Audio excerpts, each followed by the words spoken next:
환영합니다. 하나님 나라 강의 두 번째 시간에 오신 여러분들을 진심으로 환영합니다. 어떻게 한 주 동안 하나님의 나라 많이 생각하셨습니까? 지난주 과제 마지막이 하나님 나라에 대한 기도문을 작성해 보는 것이었는데 제가 여러분들께서 적어주신 그 기도문을 보면서 참 마음에 감동이 됐습니다. 나도 하나님 나라 처음 배웠을 때 저런 정말 순수하고 열정적인 마음으로 기도했었는데 이런 게 생각이 나면서 다시 한번 열심히 해야겠다라는 생각을 했습니다. 오늘은 두 번째 시간인데 살짝 복습을 먼저 해볼까요? 지난주에는 하나님의 나라를 정말 성경이 얘기하고 있는가, 그리고 얘기하고 있다면 어떤 방식으로 이야기를 하고 있는가를 살펴본 겁니다. 창세기가 하나님을 창조주로 소개를 하죠. 온 우주 만물과 보이지 않는 영적 세계까지도 창조하신 분이 창조주 하나님이십니다. 그래서 하나님은 창조하셨어요. 창조에는 목적이 있어요. 하나님의 나라를 세우는 것이었습니다. 하나님의 나라를 이 땅에 세우시는 것, 그것이 창조의 목적이에요. 그리고 창조를 마치신 뒤에 6일 동안 창조하시고 7일째 안식하셨죠. 안식의 의미가 저희가 생각하는 쉼과는 조금 달랐어요.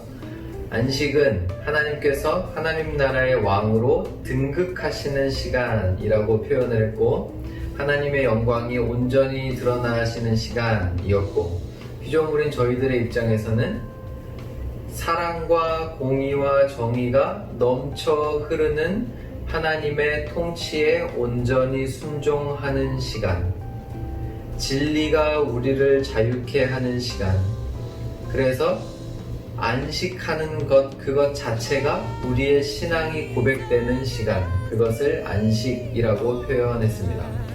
하나님께서는 자신의 나라를 다스리시는 방법으로 자신의 형상을 닮은 사람을 만드시고 그 사람에게 내 나라를 맡기셨어요. 태초의 인간 아담에게는 에덴 동산을 다스릴 수 있는 능력과 지혜와 사랑이 충만했습니다. 그러나 실패하죠. 모든 것을 허락해 주셨지만 한 가지를 경계로 막아두셨는데 선악을 알게 하는 나무의 열매였습니다. 하나님처럼 되고 싶은 욕망이, 더 이상 하나님이 필요 없다는 것을 나무 열매를 따 먹음으로 행동으로 보여줘 버린 거죠. 그래서 하나님의 나라에 죄가 들어오게 되고 아담은 쫓겨나게 됩니다. 인간에게는 더 이상 희망이 사라져요. 그치만 하나님께서 포기치 않으세요. 먼저 찾아오셔서 뭘 하십니까? 언약을 맺으세요.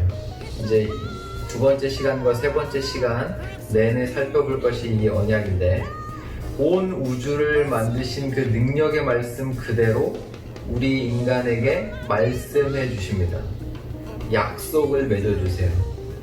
그래서 그 능력의 말씀의 약속은 반드시 이루어질 것을 사람들이 소망하게 되는 것이죠.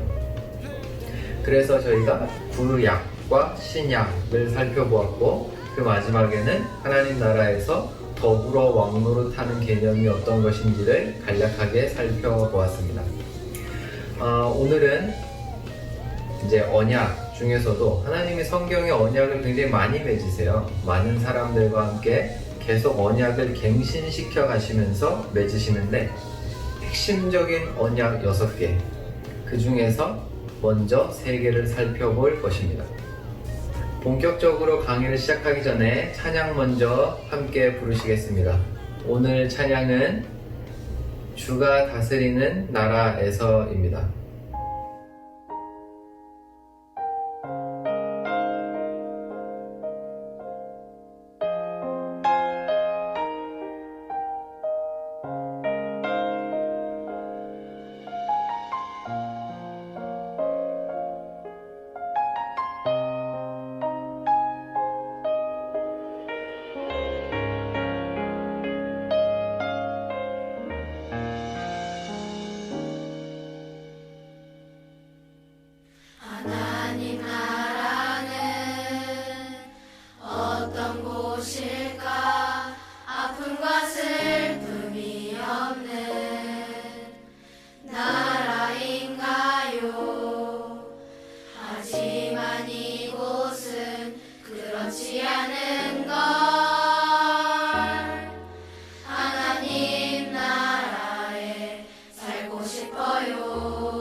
여전히 아프고 슬픈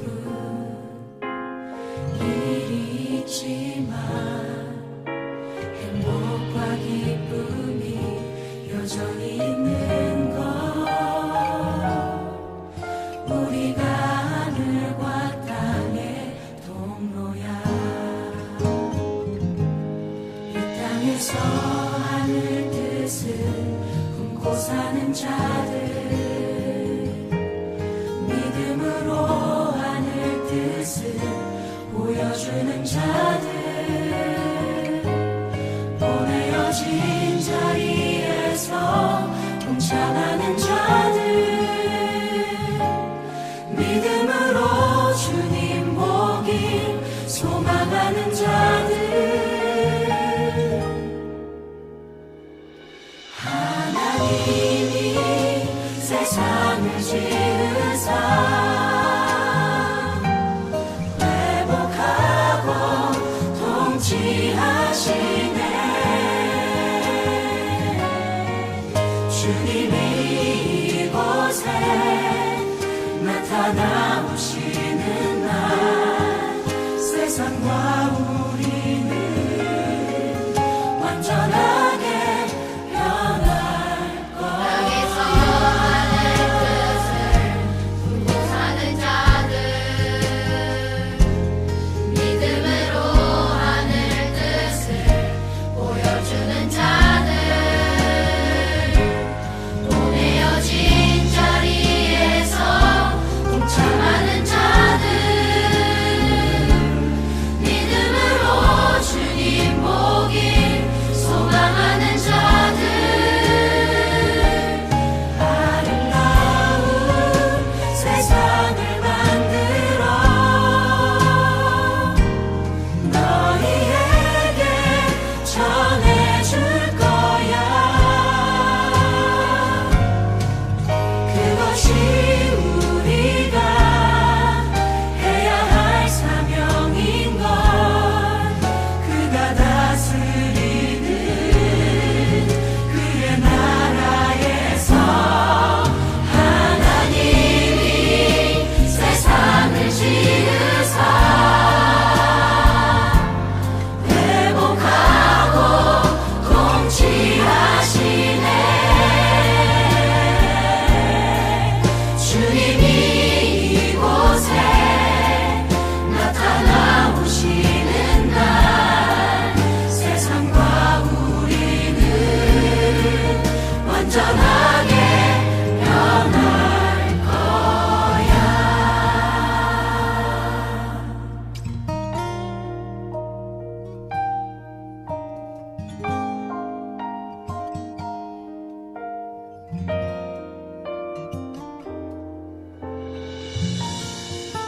이미 왔으나 아직 오지 않은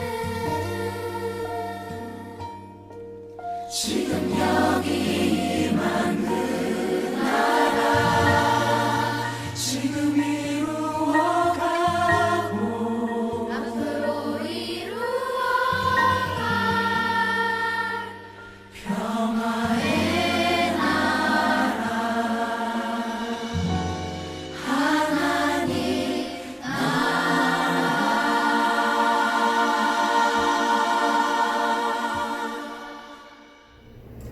강의를 시작합니다.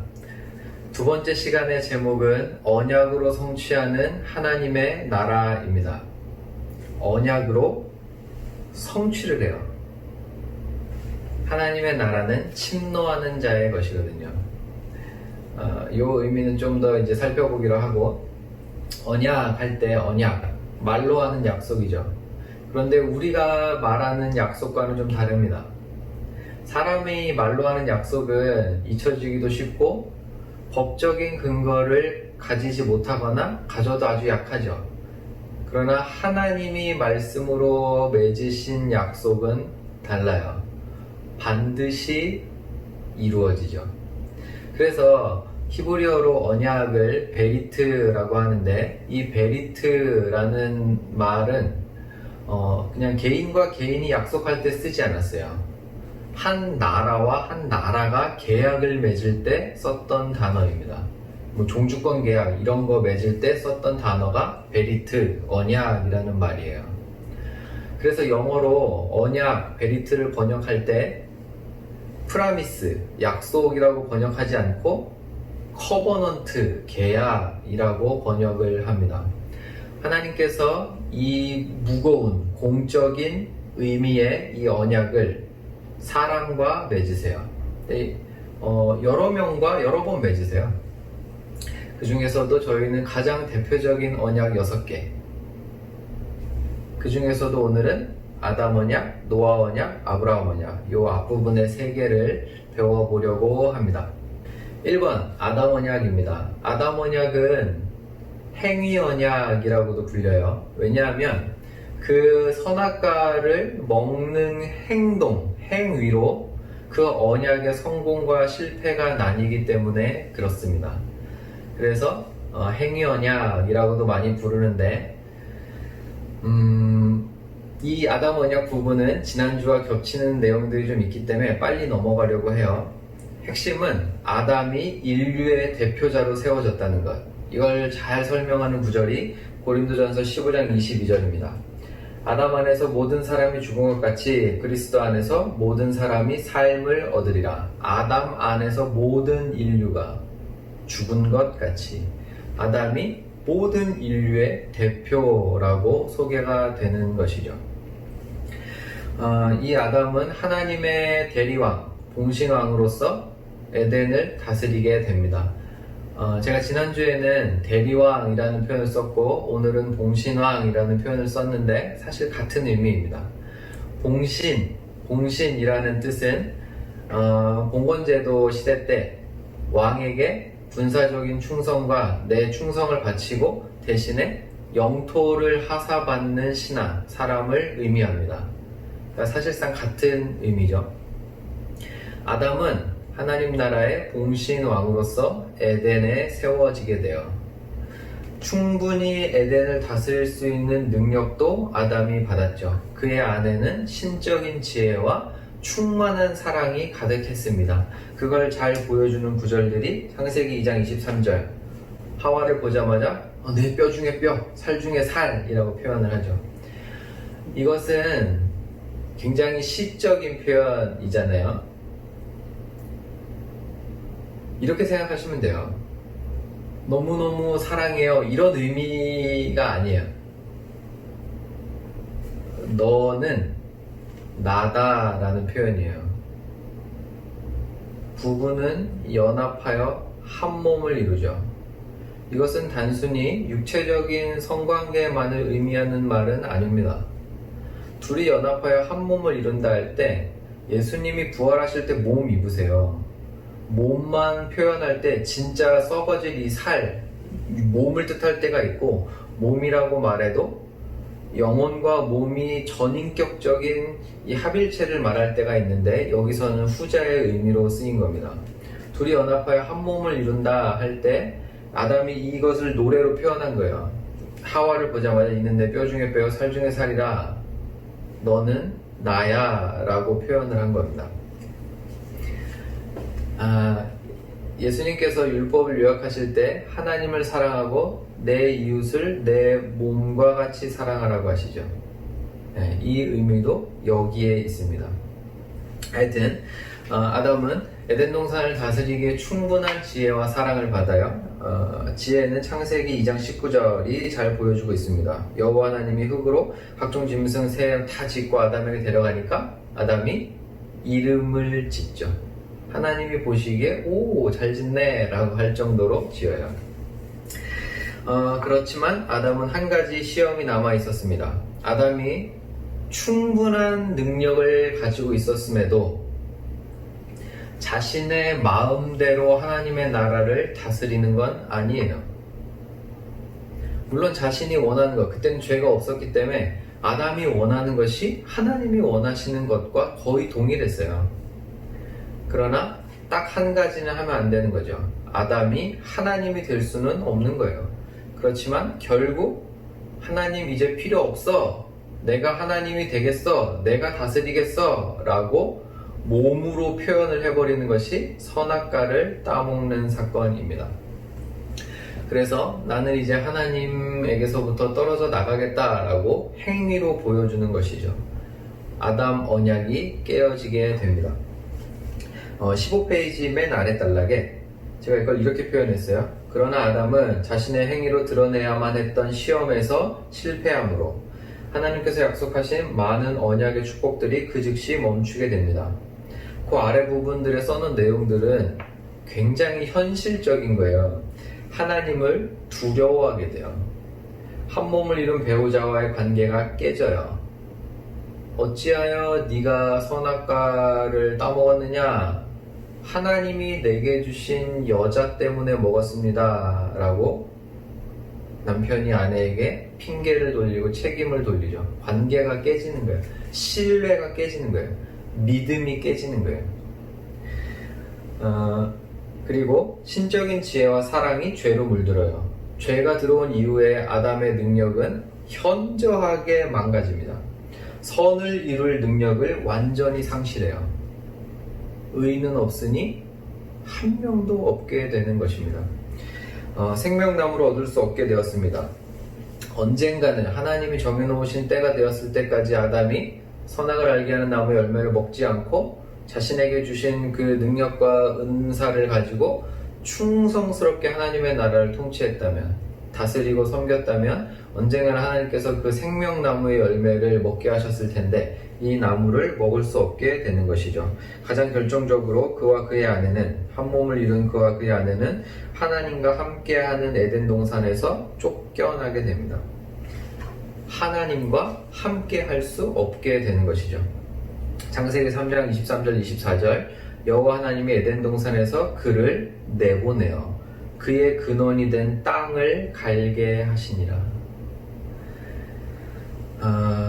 그 아래 온 우주 만물을 창조하시고 자신의 형상을 닮은 사람들을 세워 이 땅을 더욱 거룩하고 아름답고 사랑이 풍성하게 만들어 가시겠다는 하나님 나라의 계획이 처음부터 흔들리는 것 같아 보입니다. 이거 참 속상한 이야기죠. 그러나 죄악이 처음 들어와 모든 것을 더럽고 추하게 만드는 그 순간에도 하나님은 은혜를 베푸세요. 은혜는 자격이 없는 자에게 값없이 주시는 하나님의 사랑이에요. 특히 은혜가 우리에게 주어질 때 우리가 보이는 반응은 그 하나님의 지극하신 사랑을 받을 때 우리의 마음이 가장 먼저 변하게 됩니다. 그래서 예수님이 하나님의 나라를 설명하실 때 이 나라는 여기저기에 있는 것이 아니라 너희 속에 있다라고 하시는 거예요. 은혜는 우리의 마음에 영향을 미치는 것이 1번이에요. 아담과 하와가 죄를 지어서 벌거벗은 것을 깨닫고 수치스럽게 느끼고 쫓겨나갔을 때, 그래서 나뭇잎으로 겨우겨우 가리고 비참하게 수치스럽게 창피하게 그렇게 나갈 때 하나님께서 직접 가죽옷을 지어 입히세요. 수치를 가려주세요. 이게 은혜예요. 아담과 하와의 마음에 하나님의 사랑을 표현하시는 거예요. 부어버리시는 거예요. 창세기 3장 15절 내가 너로 여자와 원수가 되게 하고 내 후손도 여자의 후손과 원수가 되게 하리니 여자의 후손은 네 머리를 상하게 할 거고 너는 그의 발꿈치를 상하게 할 거다. 뱀에게 하신 말씀이죠. 하나님이 아담과는 얘기하세요. 하와랑도 얘기하세요. 근데 뱀이랑은 얘기를 안 하세요. 그냥 바로 선포해버리세요.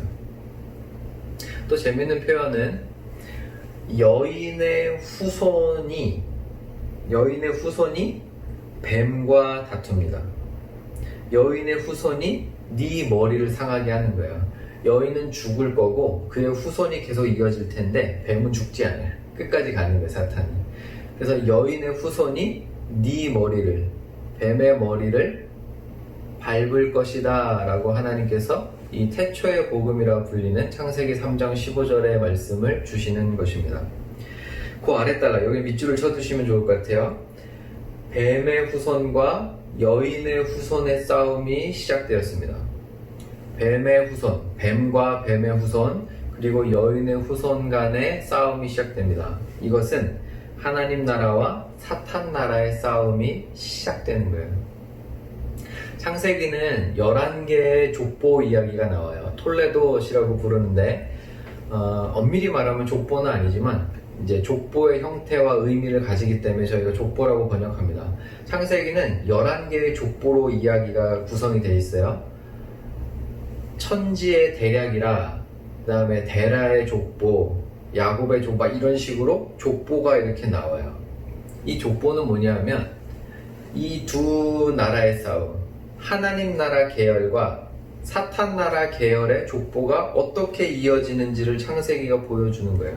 그래서 가인의 계열과 셋의 계열로 나뉘어서 이 족보가 흐르기 시작합니다. 겉으로 볼 때는 이 사탄 나라가 훨씬 좋아 보여요. 그러나 사탄 나라의 결론은 이미 한번 보여집니다. 창세기 6장부터 시작되는 노아의 이야기, 사탄 나라의 그 마지막 결론은 심판으로 끝나요. 죄가 이 땅에 관영하는, 넘쳐 흐르는 것으로 마무리가 되어버립니다. 그래서 하나님께서 그 가운데서도 직접 찾아오셔서 언약을 통해 자신이 선택한 사람들, 하나님께서 하나님의 백성으로 예비하신 그 사람들, 셋의 계열의 그 사람들을 드러내시고, 이 세상 가운데서부터 드러내시고, 이게 구원이잖아요. 구원하시고 자신의 나라 백성으로 삼으시고, 여전히 변치 않으시는 하나님은 그 사람들을 통해 하나님의 나라를 세워 가십니다. 이것이 아담 언약의 결론이에요. 2번 노아 언약입니다. 하나님께서 노아를 찾아오십니다. 창세기의 핵심 내용 기둥 중에 하나가 이 톨레도 족보 이야기라고 했는데, 하나님 나라 백성들의 계열, 셋의 계열, 그 다음에 사탄 나라 백성들의 계열, 가인의 계열, 이렇게 둘로 나뉘죠. 겉으로 볼 때는 사탄 나라가 훨씬 더 좋아 보여요. 그렇지만 그 결론을 이미 한번 보여주는데, 그게 노아 시대의 이야기입니다. 그 당시 문화, 겉으로 볼 때는 하나님 나라 백성들보다 사탄 나라 백성들로 상징되는 가인의 계열들이 훨씬 잘 살아요.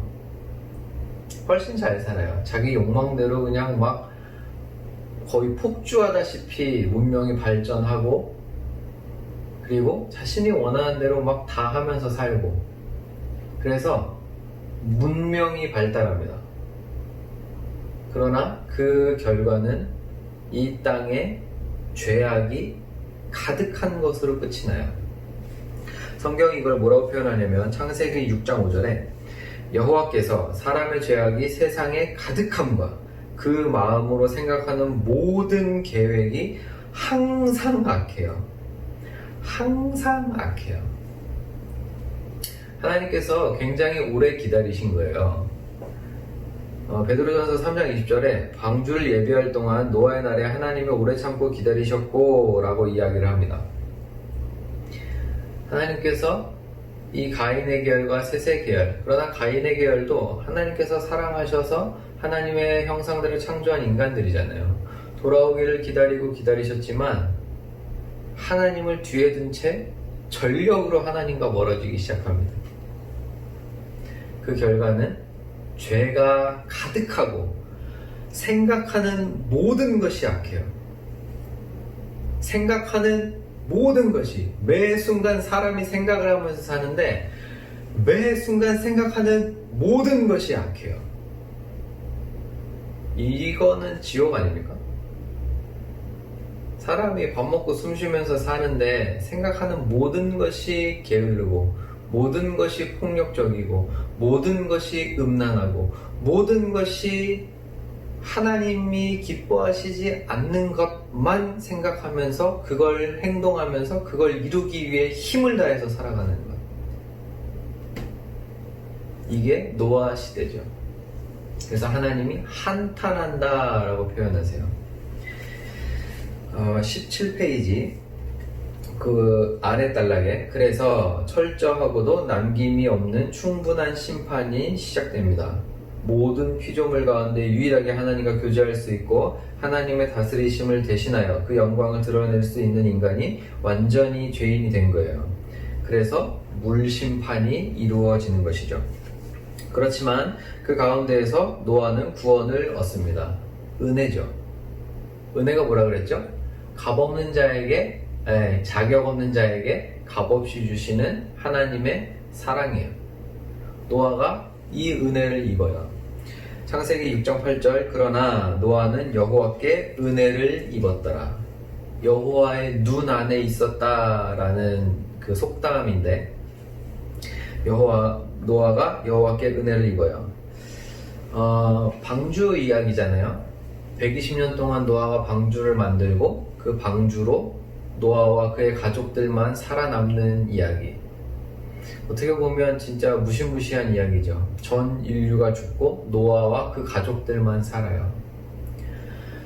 40주야 비가 내리고 방주가 아라랏산 위에 머물고 노아가 이제 땅이 어느 정도 말랐나 보려고 새 내보내는데 앉을 데가 없어서 다시 돌아오죠. 창세기 1장에 땅이 공허하고 혼돈하였다라는 표현이 나와요. 딱 이 상태예요. 땅이 물로 뒤덮여 있다가 막 물이 이제 빠지기 시작하는 상태라서 그냥 막 혼돈이에요. 혼돈. 진흙덩어리밖에 없는 것 같은, 사람이 도저히 살 수 없는, 생명이 살 수 없는 그런 땅. 그래서 신학자들은 이 상태를 재창조라고 보기도 하는데, 하나님께서 그렇게까지 물로 심판하시고 거의 재창조라고 표현할 만큼 이런 심판을 하시는 이유는 이것입니다. 죄가 경감돼요. 이렇게까지 엄하게 심판하셨는데도 죄가 끊어지질 않아요. 그러나 죄가 경감됩니다. 현저하게 줄어드는 거예요. 그리고 언약을 맺으시죠. 그리고 하나님은 너와 그의 가족들과 방주에 구원받은 생물들과도 언약을 맺으십니다. 창세기 9장 11절 내가 너희와 언약을 세우리니 다시는 모든 생물을 홍수로 멸하지 아니할 것이라 땅을 멸할 홍수가 다시 있지 아니하리라 라고 그러세요. 이게 노아 언약. 사실 노아 언약을 세세하게 들어가면 정말 방대한 깊은 내용들이 있는데, 방주는 하나님 나라를 상징하는 거예요. 하나님이 되게 디테일하게 막 설명하시잖아요. 재료는 뭘 쓰고 역청을 발라 그 사이에 메꾸고 3층으로 만드는데 길이, 너비, 높이는 어떻게 해야 되고, 이걸 다 하나님이 말씀을 하신다고요. 이게 좀 진짜 연구를 하면 하나님 나라의 모델이에요. 어쨌든 근데 지금 배우는 내용은 아니고, 그리고 그 안에 가족을 함께 구원하신다는 것, 이것도 굉장히 큰 의미가 있습니다. 7장 1절인데 여호와께서 노아에게 이르시되 너와 내 온 집은 방주로 들어가라. 이 세대에서 내가 네 앞에 의로움을 보았다. 그래서 개인만 구원하시는 것이 아니라 그 가정을 구원하십니다. 어마어마한 의미가 있어요. 태초에 아담이 혼자 독처하는 것이 좋지 않아서 하와를 주시고 연합하여 한 몸을 이루고 생육하고 번성하게 하셔서 가정을 꾸리시죠. 공동체를 꾸리세요. 하나님의 나라는 한 명만 사는 게 아니잖아요. 하나님은 가정을 구원하십니다. 이 어마어마한 포인트예요. 공동체, 하나님 나라 특징 중 하나. 이것도 이제 나중에 더 배워보기로 하고. 그래서 18페이지 가운데 땅을 멸한 홍수가 다시 있지 않을 것입니다. 이것이 대표자 노아와 맺으신 언약입니다. 그리고 증표로 무지개를 주시죠. 다시는 내가 이 땅을 물로 심판하지 않을게. 마지막 그 최후의 불심판이 오기 전까지 내가 다시는 이런 큰 심판을 행하지 않으리라. 이 땅을 보존하마. 인간들과 모든 생명체들이 살 수 있도록 이 땅을 보존하겠다. 반드시 하나님의 나라를 이 땅에 세우겠다라는 하나님의 표현이세요. 그래서 무지개를 주시고 계시록이 이걸 굉장히 멋있게 표현하는데 이렇게 표현합니다. 4장 3절 앉으신 이의 모양이 벼곡과 홍보석 같고 하나님이세요. 또 무지개가 있어 보좌에 하나님이 앉으신 보좌에 이렇게 둘러 있는데 그 모양이 녹보석 같더라 그래요. 뭐가 둘려 있다고요? 무지개가. 하나님의 언약의 상징인 무지개가 하나님 보좌에 이렇게 둘려 있는 거예요. 하나님의 언약은 변치 않아요. 반드시 이루어집니다. 노아 언약의 핵심은 뭡니까? 노아가 받은 언약 내용 중에 아담에게 받은 게 똑같아요. 너는 생육하고 번성하라, 땅을 정복하라, 다스리라. 이 내용 똑같이 노아에게도 해주셨어요. 노아는 두 번째 인류의 조상으로서, 다 죽었으니까 인류의 조상으로서 아담과 똑같은 언약을 받아요. 그러나 한 가지 더 중요한 언약을 받는데 무지개를 상징으로 하는 이 땅을 다시 멸하지 않겠다, 심판하지 않겠다 라는 언약. 이 땅, 반드시 내가 이 땅에 내 나라를 세우겠다는 하나님의 표현이십니다. 이것이 노아 언약을 통해서 하나님의 나라를 어떻게 세워가십니까? 라고 물을 때 하는 답이에요. 이 땅을 물로 다시는 심판하지 않을 거야. 이 땅에 하나님의 나라 세우고야 말 거야. 그걸 위해 상징까지 무지개를 보여주시면서 노아에게 말씀하시는 것입니다. 3번 아브라함 언약. 믿음의 조상이라고 불리는 사람이 있습니다. 아브라함이죠. 원래 이름은 아브람. 하나님이 직접 개명해 주신 이름 아브라함. 모든 민족의 아버지라는 뜻입니다. 진짜 거창한 이름이죠. 처음부터 믿음이 좋았느냐? 당연히 아닙니다. 아브라함의 아버지는 데라. 데라는 족보를 보면 셈 라인이에요. 하나님 나라 계열이에요.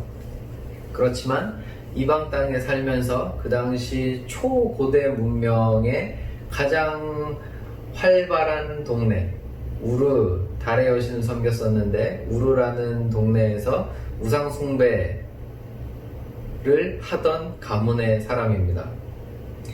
하나님께서 그랬던 아브라함을 찾아오셔서 또 선포하세요. 너는 본토 친척 아비의 집을 떠나서 내가 보여줄 땅으로 가라. 아브라함은 졸지에 양자택일의 길에 서게 됩니다. 순종하느냐 안 하느냐. 아브라함이 순종하죠. 은혜예요. 은혜가 뭐였죠?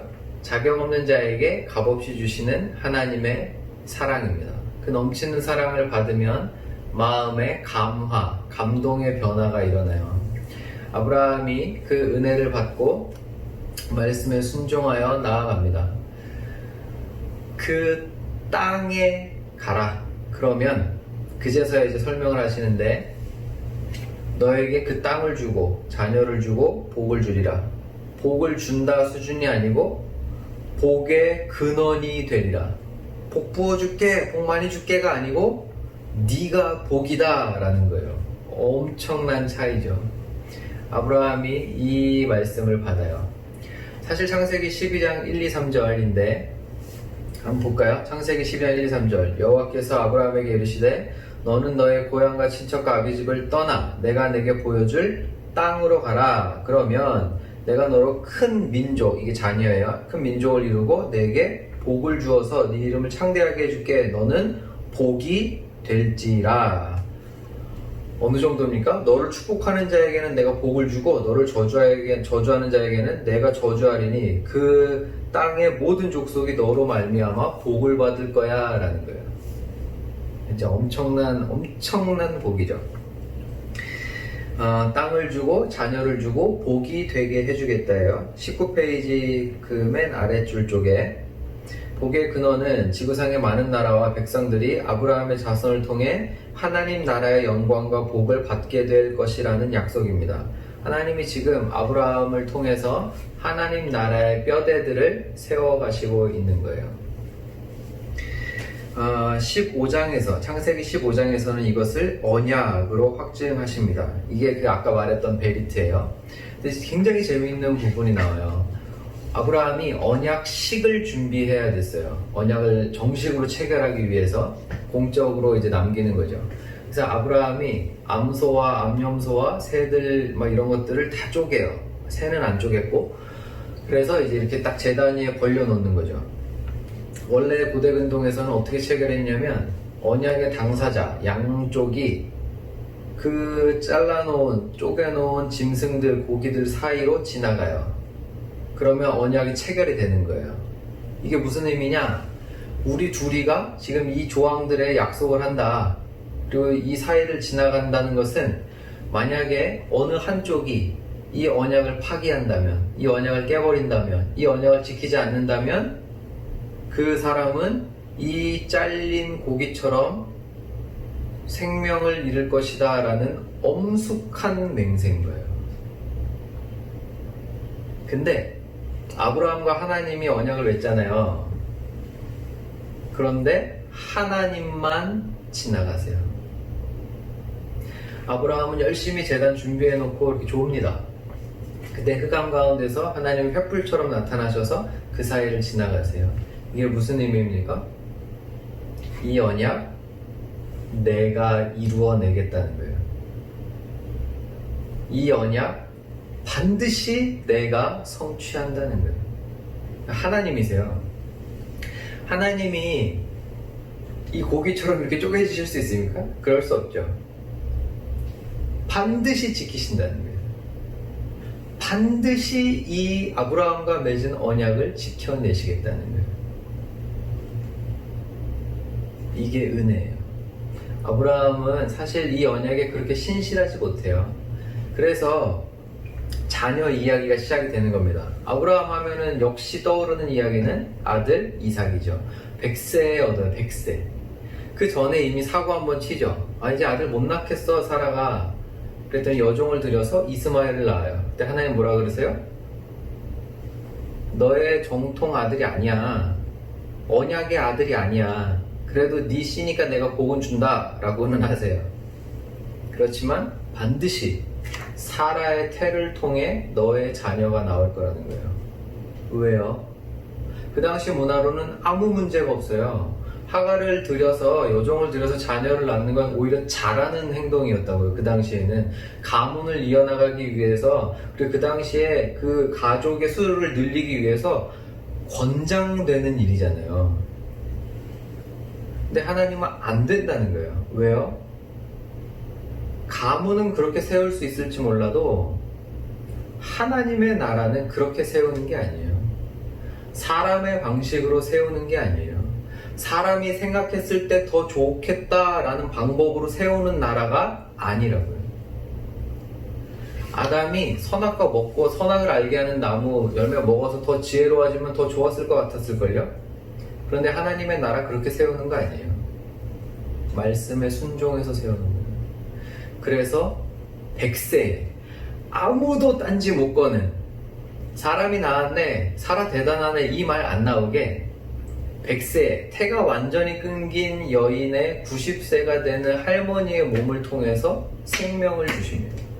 생명의 주관자 하나님께서 자신의 나라를 세우시기 위해 자신의 백성을 직접 만드시는데 하나님이 하신다는 거예요.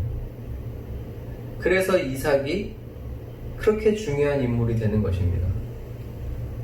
그래서 아브라함의 이야기의 맨 마지막 이야기가 이삭 이야기로 끝이 나는 거예요. 우선 창세기 15장 17, 18절 해가 져서 어두울 때 연기 나는 화로가 보이며 타는 횃불이 쪼갠 고기 사이로 지나더라. 아브라함이 언약식 준비하니까 하나님이 지나시면서 그 의미는 반드시 하나님이 이 언약을 체결하시고 이루어내시겠다는 거죠. 갈라디아서 3장 14절 바울이 이걸 이렇게 설명해요. 이는 그리스도 예수 안에서 아브라함의 복이 이방인에게 미치게 하고 또 우리로 하여금 믿음으로 말미암아 성령의 약속을 받게 하려 함이라. 그러면서 제가 그 의미를 요약해서 써놨습니다. 아브라함의 이야기의 마지막이 이삭의 와이프 구하는 이야기로 끝이 나요. 그리고서 이제 죽고 이삭 이야기로 넘어가거든요. 내용은 이런 겁니다. 이제 아들 이삭이 벌써 나이가 많이 들었어요. 결혼을 할 나이가 됐어요. 근데 그 땅에서 와이프를 못 구하는 거예요. 왜요? 셈의 계열이 아니거든요. 가나안 땅은 저주받은 함의 라인이에요. 굉장히 중요한 의미거든요. 그래서 아브라함이 가장 믿을 수 있고 신뢰할 수 있는 종을 불러서 자신의 고향으로 보내면서 내 아들의 신부감을 데려와라 라고 해요. 종이 이렇게 묻습니다. 내 주인 아브라함이시여, 내가 고향에 가서 정말 딱 신부감으로 좋은 처녀를 찾았는데 만약에 그 처녀가 이 땅에 안 오려고 하면 어떡합니까? 내가 당신의 아들 이삭을 데리고 갈까요? 그때 아브라함이 내 아들을 이 땅에서 데리고 가지 마라. 내 아들, 나와 내 아들은 하나님이 주신 이 땅에 머물 것이다. 이게 아브라함의 믿음이에요. 히브리서가 이걸 이렇게 설명합니다. 11장 8절에서 10절, 믿음으로 아브라함은 부르심을 받았을 때 순종하여 장래 유업으로 받을 땅에, 못 받아요 지금, 장래에 받는 거예요. 장래 유업으로 받을 땅에 나아갈새 갈 바를 알지 못하고 나아갔으며, 믿음으로 그가 이방의 땅에 있는 것 같이 약속의 땅에 거류하여 동일한 약속을 유업으로 함께 받은 이삭 및 야곱과 더불어 장막, 그 땅에 거주했다는 거예요. 이는 그가 하나님이 계획하시고 지으실 터가 있는 성을 바랐습니다. 하나님의 나라를 기다리는 거예요. 그래서 아브라함이 이 땅 벗어나면 고생하는 겁니다. 언약 받자마자 가나안에 갔어요. 근데 그 땅이 흉년이 되니까 바로 애굽으로 내려가거든요. 그때 무슨 일이 일어납니까? 내가 죽을까봐 아리따운 아내 사라를 왕에게 줘버려요. 누가 막으세요? 하나님이 막으세요. 왜요? 아내 사라를 통해서 낳을 자녀는 아브라함이어야 되거든요. 하나님의 백성, 하나님이 약속하신 그 아브라함의 씨를 통해 하나님께서 자신의 나라를 세우시겠다고 선언하셨기 때문에 이 언약을 지키시기 위해서 신실하게 일하시는 거예요. 왕한테 나타나셔서 지금 네가 데려온 여자가 누구 아내인 줄 알아? 이러면서 선지자의 아내다. 당장 돌려보내요. 그리고 태의문 다 막아버리시고, 아브라함이 막 축복하니까 태의문이 다시 열리고 금은 부어 선물로 받고, 이 일들이 일어나는 이유가 아브라함이 잘해서입니까? 자기 아내 넘기는 남편, 이 찌질한 남편이 뭘 잘했어요? 하나도 잘한 게 없어요. 아브라함과 맺으신 언약을 하나님이 신실하게 지켜가시는 거예요. 두 번을 다 하나님이 막으세요. 그제서야 아브라함이 조금씩 깨닫는 겁니다. 그 소돔 왕이 연합군에게 져서 자신의 조카 롯이 끌려갔을 때도 아브라함이 가서 되찾아오잖아요. 근데 그때 아비멜렉 왕이, 하나님을 신실하게 섬기는 제사장이라고 불리는 그 왕이 와서 아브라함한테 가르치죠. 아브라함아, 이 전쟁을 이기시게 한 분은 네가 아니라 천지의 주제이신 여호와시다. 그 다음에 소돔 왕이 와서 전쟁 전리품 너 다 가져라. 대신 사람만 나 줘라. 그리고 말 한마디만 해줘. 이 전쟁 소돔 왕이 도와줘서 이겼다. 요 말만 좀 해줘라. 그때 아브라함이 실 한 오락이 내가 안 가져간다. 이 전쟁을 이기게 하신 분은 네가 아니라 천지의 주제이신 여호와 하나님이시기 때문이다. 하나씩 아브라함이 배워가는 거예요.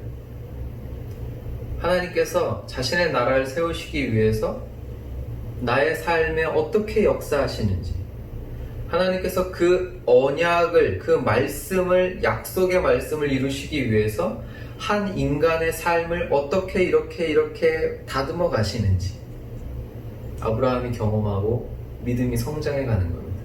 그래서 인생 마지막 말년에 내 아들 그 땅으로 못 보낸다. 내 아들은 하나님이 주신 이 약속의 땅에 머문다. 이게 아브라함의 신앙인 거예요. 아브라함의 언약, 아브라함 언약 하면 바로 세 개 떠오르셔야 돼요. 땅, 자녀, 복의 근원입니다. 이것이 지금까지 이어져서 저와 여러분에게 미치는 복이 되는 것입니다. 지금까지 배운 내용들을 정리해 보겠습니다. 아시겠지만 그냥 강의만 들으시고 지나가면 아하 그때 그거 이러고 끝나요. 그래서 반드시 핵심적인 단어들을 적으시고 그리고 그 단어를 딱 볼 때마다 강의의 내용 아 맞다 이거였지 생각이 나실 수 있게끔 정리를 해두세요. 하나님께서 사람을 지정의가 있는 생명으로 창조하셨기 때문에 반드시 알아야 돼요. 저희는 아는 것에서 확신, 그 마음이 움직이고 의지가 생겨요. 그래서 잘 이 지식들을 정리해 두셨으면 좋겠어요. 그리고 그 지식을 기도로 끌어내리셔서 가슴에서 막 뜨겁게 타오르시는 저와 여러분이 됐으면 좋겠어요. 이제 앞으로 이 표를 계속해서 그려가면서 늘릴 텐데 강의 내용을 요약한 겁니다. 맨 처음에 하나님께서 창조하시죠. 창조하셨어요. 창조는 말씀으로 하시죠. 능력의 말씀으로 하셨고 그 다음에 그 창조의 핵심은 역시 하나님의 형상을 닮은 인간이었어요. 6일 동안 창조하시고 그 다음에 안식하셨죠. 안식은 쉼의 의미도 있지만 좀 달랐어요.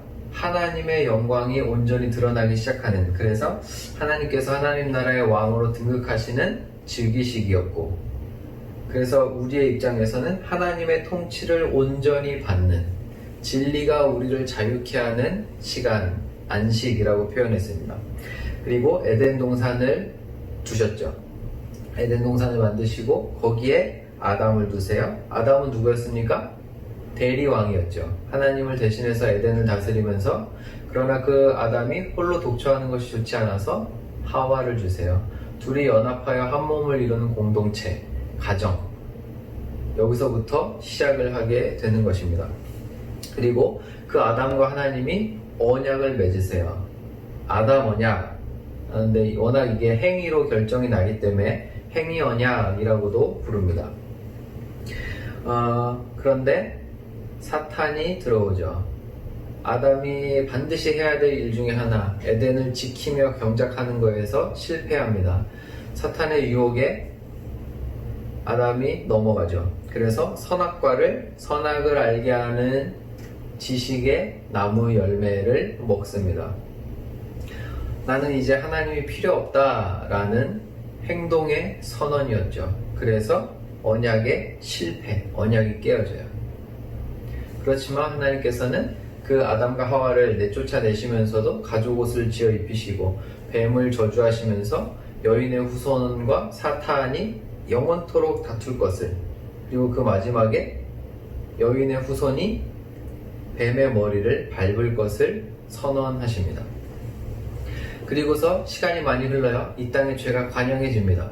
그때 노아라는 인물을 하나님께서 찾아오셔서 언약을 맺으시죠. 노아 언약입니다.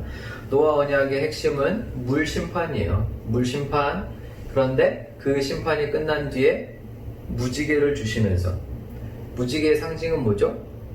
이 땅을 보존하시겠다는 거예요. 반드시 이 땅을 멸하지 않고 여기에 하나님 나라 세우시겠다는 선언이에요.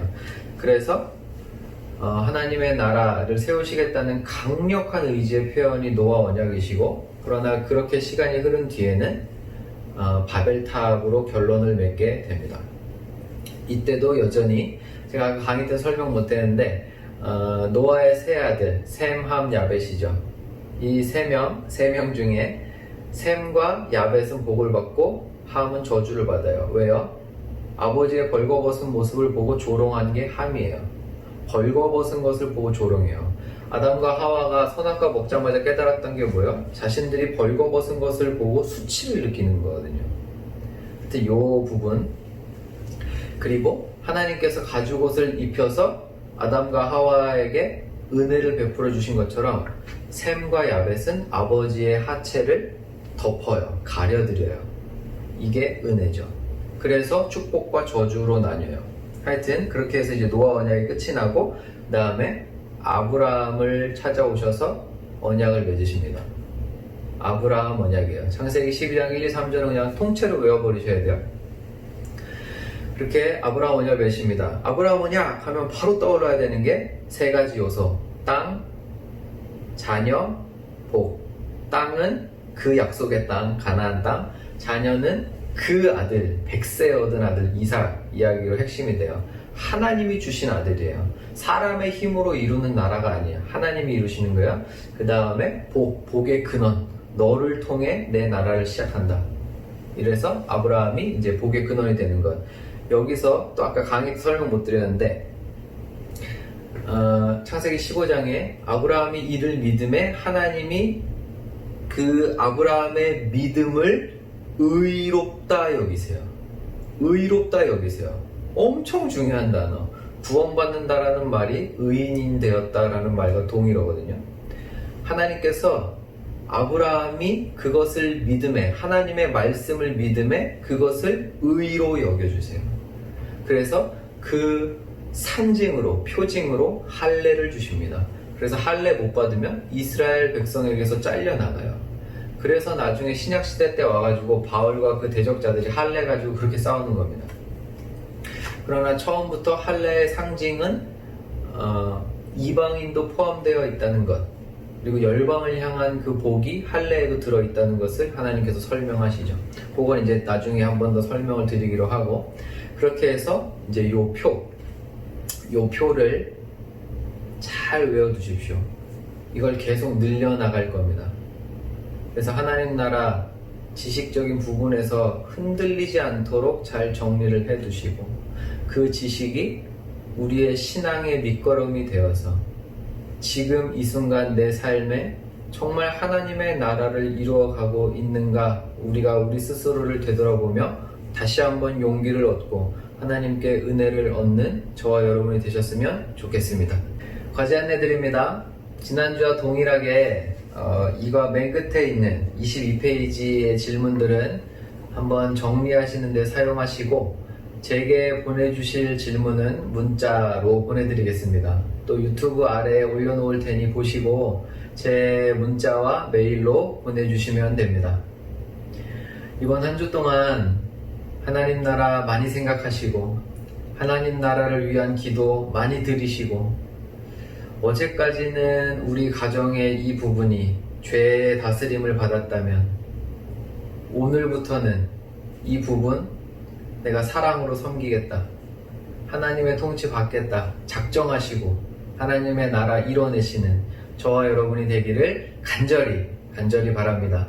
수고 많으셨습니다. 감사합니다. 하나님이 세상을 지으사 회복하고 통치하시네. 주님이 이곳에 나타나오시는 날 세상과 우리는 완전하게 변화